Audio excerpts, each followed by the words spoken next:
علی بھی اگلا سوال ہے، عید قربان کی قربانی واجب ہے یا کہ سنت؟ عید قربان کی قربانی جو ہے آلموسٹ امت میں اتفاق ہے کہ یہ سنت موقدہ ہے، واجب نہیں ہے۔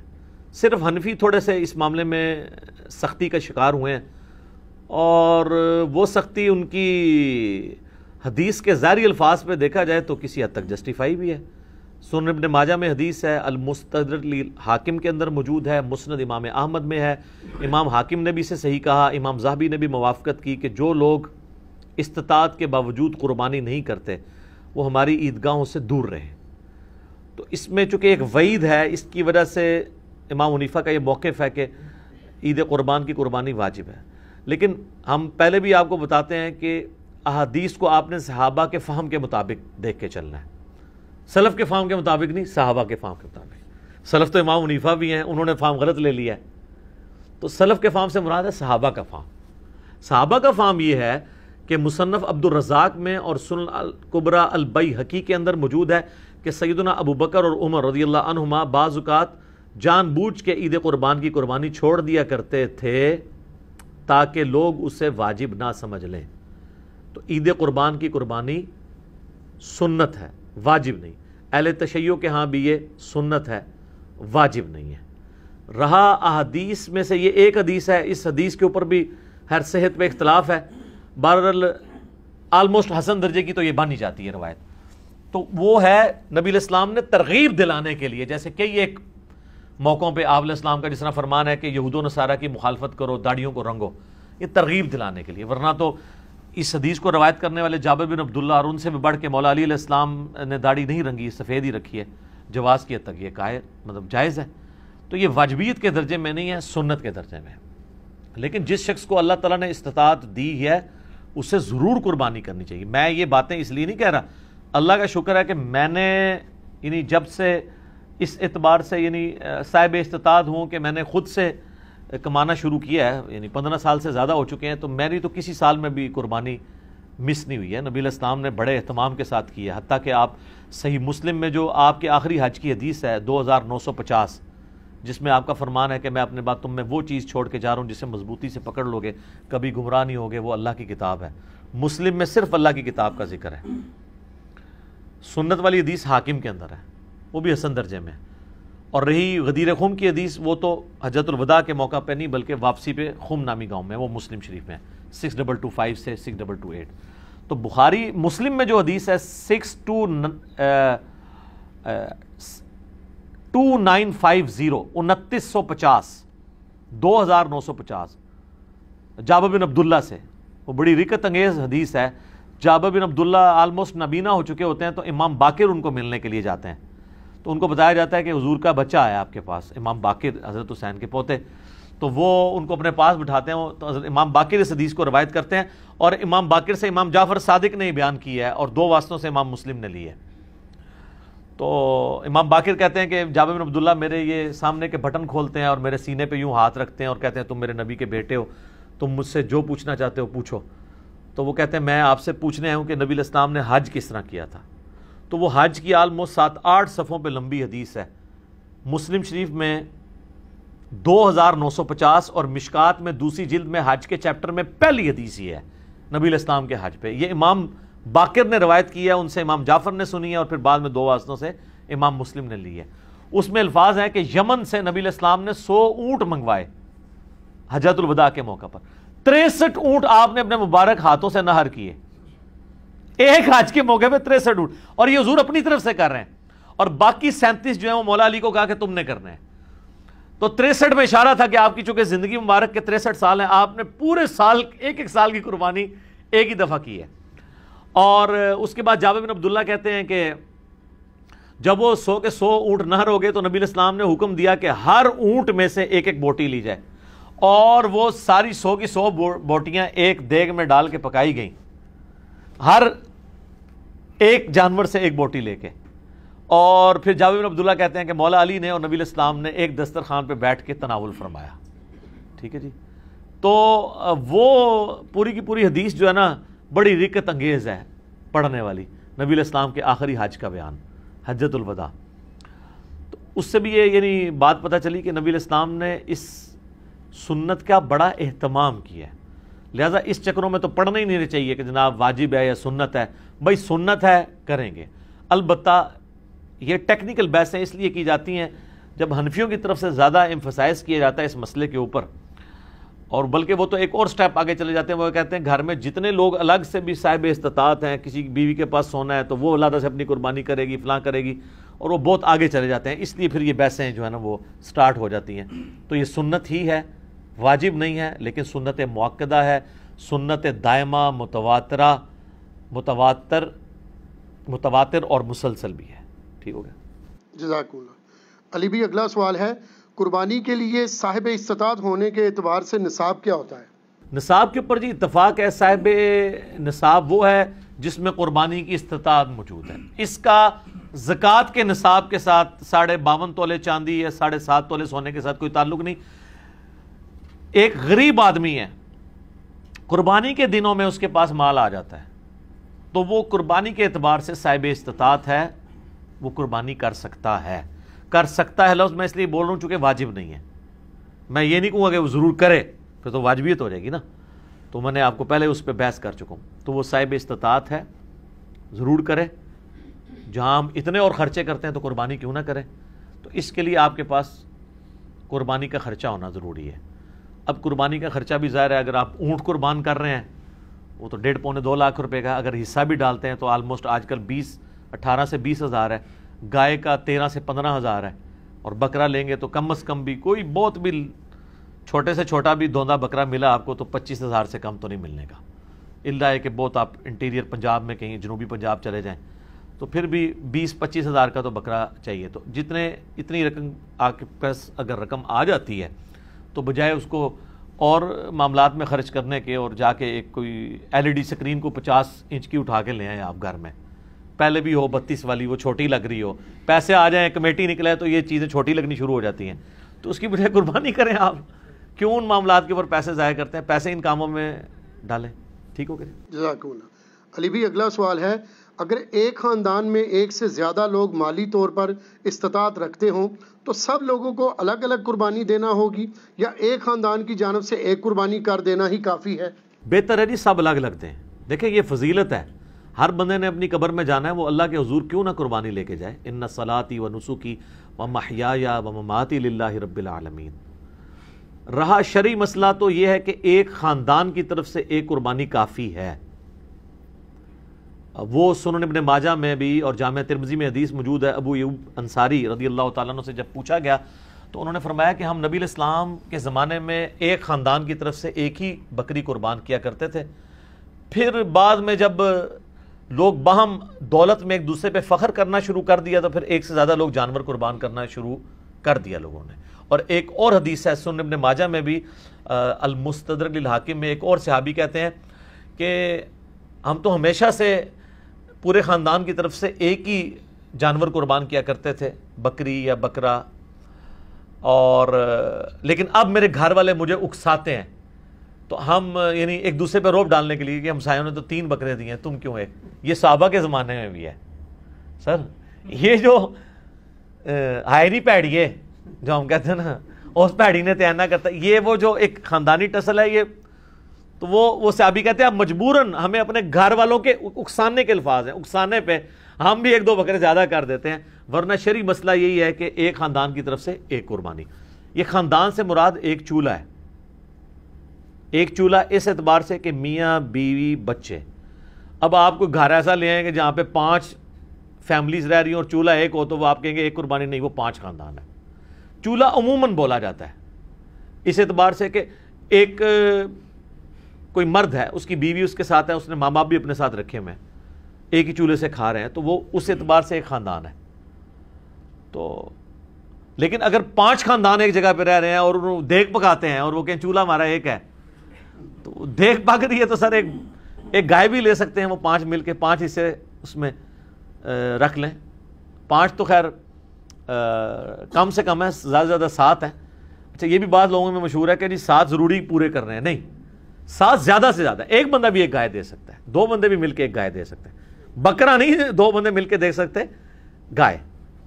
تو اگر 5 گھر میں خاندان ہے ویسے خرچے ان کے علیحدہ علیحدہ ہیں، صرف ایک چولہا اکٹھا ہونے سے یہ نہیں ہوگا کہ ایک خاندان بنے گا.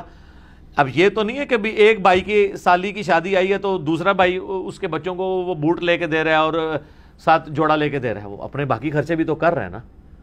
تو اس اعتبار سے اگر میاں بیوی بچے یہ ایک خاندان ہے، ٹھیک ہے، چاہے وہ 5 بھائی اکٹھے رہ رہے ہیں، چولہا اکٹھا جل رہا ہے، پھر بھی وہ 5 خاندان تصور ہوں گے. ہر ایک خاندان کو اپنی قربانی الگ سے دینی چاہیے اور اس سنت کے اوپر عمل کرنا چاہیے. ایک خاندان کی طرف سے ایک قربانی کر لینا کافی ہے.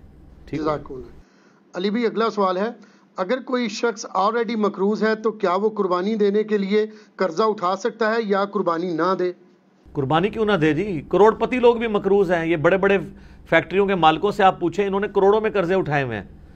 وہ ایکویٹی تو ان کی 40% ہے، 60% تو ڈیٹ انہوں نے بینکوں سے اٹھایا ہوا ہے. وہ تو سب سے پہلے تو ان کی قربانی ساقط ہو جائے گی جو امریکن بیل چپ فٹ شدہ جو ہے منگوا کے یہاں پہ قربان کر رہے ہیں. اگر آپ ان کو دیکھیں مقروض وہ بھی ہیں.